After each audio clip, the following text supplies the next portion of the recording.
Hey guys, Dr. Snellgrove here, just recording a quick video going over our Essay 1 body paragraphs. And I'm going to try to keep it quick, I guess, as advertised, because one of the things that I'm a big believer of, I've become nearly religious in how much I espouse it, is that so many people are like, I'm a terrible writer, I'm a terrible writer. And it's like, well, if you understand the blueprints, if you understand, how to put together each section of the essay, you'll be able to put together something that looks like a decent essay. Might not be the best essay ever written, but you'll know exactly, what you need to do in each section.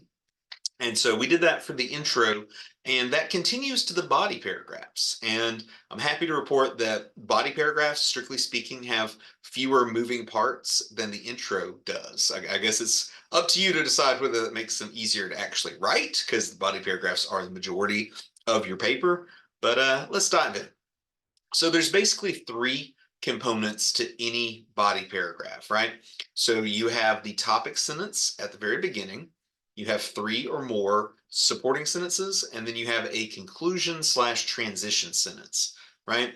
And so the topic sentence tells us basically what that body paragraph is going to be about. So in a more purely argumentative paper, like we're going to do in the future, that would usually be providing a supporting argument. So, if you're arguing Florida needs to legalize recreational marijuana, you might have a topic sentence like, the first reason Florida needs to legalize recreational marijuana is that it will bring the state plenty of money, something like that. So you can do that approach, obviously, for essay one, but because essay one is such a weird essay, I was talking to a face-to-face class about this today. It's like, all right, you've got one big question you're trying to answer, and you're trying to answer it by, asking and answering these follow-up questions. So it's perfectly viable for this essay, and pretty much only this essay in my class, to have your follow-up sentences serve, I'm sorry, your follow-up questions to serve as topic sentences. So as an example, I think I mentioned on a previous video that when I first started doing this essay, the big question that we use as an example is like, would so-and-so be a good president? And it's like, well, in order to actually answer that and not just internet scream at somebody, you would need to figure out, hey, how do we define good president? Who are the good presidents? Who are the bad presidents? How does this candidate's, reputation line up with the good, definition and the good examples, yada, yada. So in that case, I could start out, one of my body paragraphs could start out with, how do we define what makes a good president, right? That would be just fine as a topic sentence. All right. Now then, of course, this probably sounds very obvious as I say it out loud. If you are starting your paragraphs, your body paragraphs off with follow-up questions as part of your topic sentences, then the next three or more sentences, it's often more, which is great. But the next three or more sentences would be you trying to answer that question. So if I started off with the topic sentence, how do we define a good president? I'm going to then be exploring that. Now, this is where your research comes in. I had a student just ask me point blank today, like, how many citations do I need to have in each paragraph, Dr. Snellgrove? I was like, well, I don't actually put a requirement on there. I'm not going through with that fine tooth comb. With that being said, most of these things are going to be easier to answer with a bit of research, right? So in this case, like, how do we define a good president? I'm not expecting you, if that was your actual, follow-up question to an actual thing that you're working on, I'm not expecting you to just whole cloth come up with an answer. This is where you would bring in some of your research, right? And so it's like, oh, so-and-so defines a good president as, or one definition of a good president is, quote, citation, something like that. So you're bringing in quotes and or original thoughts. You're analyzing, and the point of the entire thing is just to, in this case, thoroughly answer that follow-up question, right? Okay, and then we get to the last part, which is sometimes easier said than done, concluding slash transition sentence. So as that name implies, you're wrapping up what you have been talking about. That's the easy part. I don't want to jinx it or jinx you. I don't think I've ever run into a student writer that had difficulty at least summing up or otherwise coming up with an organic conclusion of what they're talking about. However, the harder part and what a lot of people struggle with is the transition. And so you're not stuck with whatever you submitted, in your outline. But one of the things that I ask on the outline is like, hey, what your supporting arguments would be in this case, maybe supporting follow-up questions. So if, as the writer, you know what's coming up next, and who else would but you, then you can actually do a transition that sets us up. So, for example, if I've been doing, how do we define a good president? If I know my next paragraph is going to talk about examples of good presidents, then I might have a final sentence that is something along the lines of, now that we know a bit more about what makes a good president, it's important to understand who our greatest examples are. And then, you can imagine it, right? The topic sentence of the very next body paragraphs, like, who are the greatest presidents in American history? Something like that. And the transitions, I don't really count off a lot for bad transitions or anything, but I've been emphasizing this more lately because I've told students, like, I won't ask you out there in TV land to raise your hands, but I was one of the writers that, when I was a young, like, freshman, and even before, like when I was in high school, where it's like, oh, your essay needs to flow a bit better.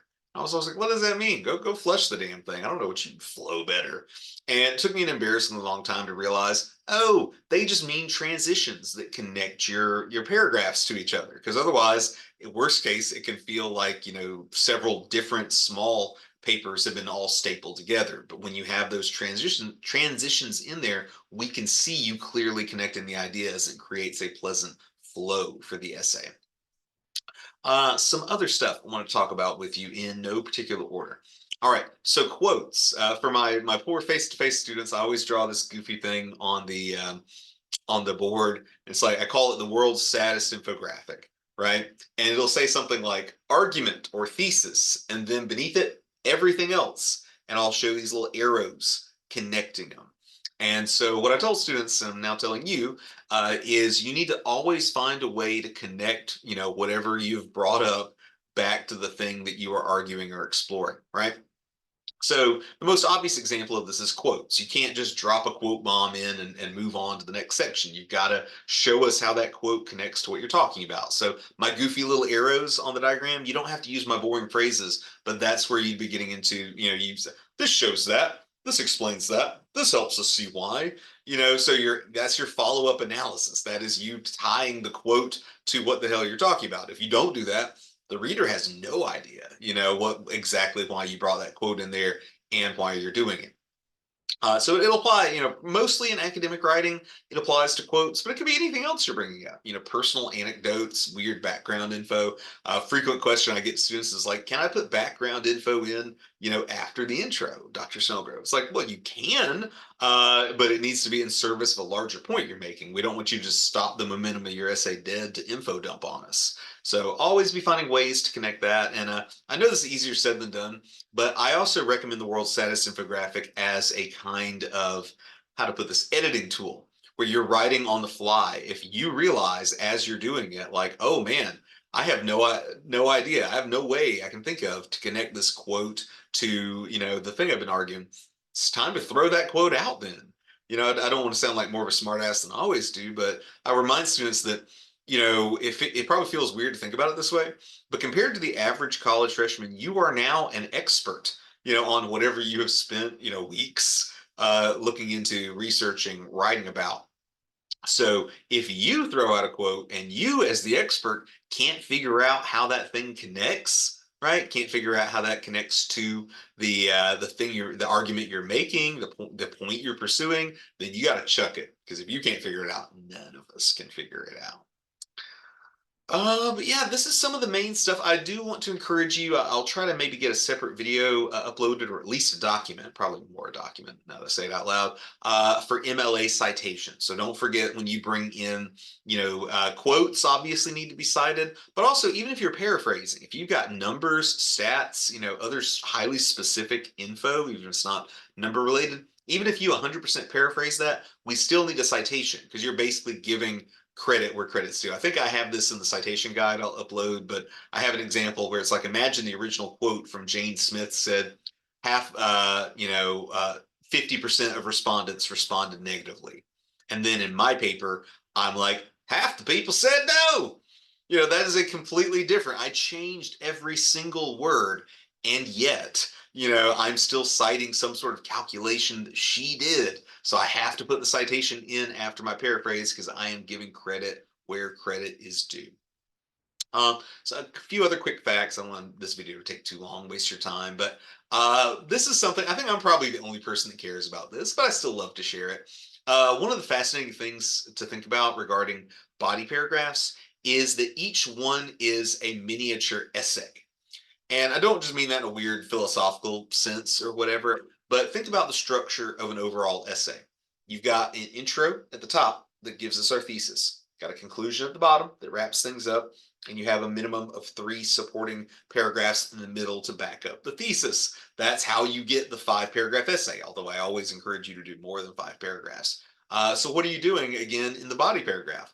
You've got a topic sentence that tells us what we're arguing about in this paragraph. You've got a conclusion slash transition sentence at the end. And in the middle, you have 3 or more supporting sentences supporting what the topic sentence is saying.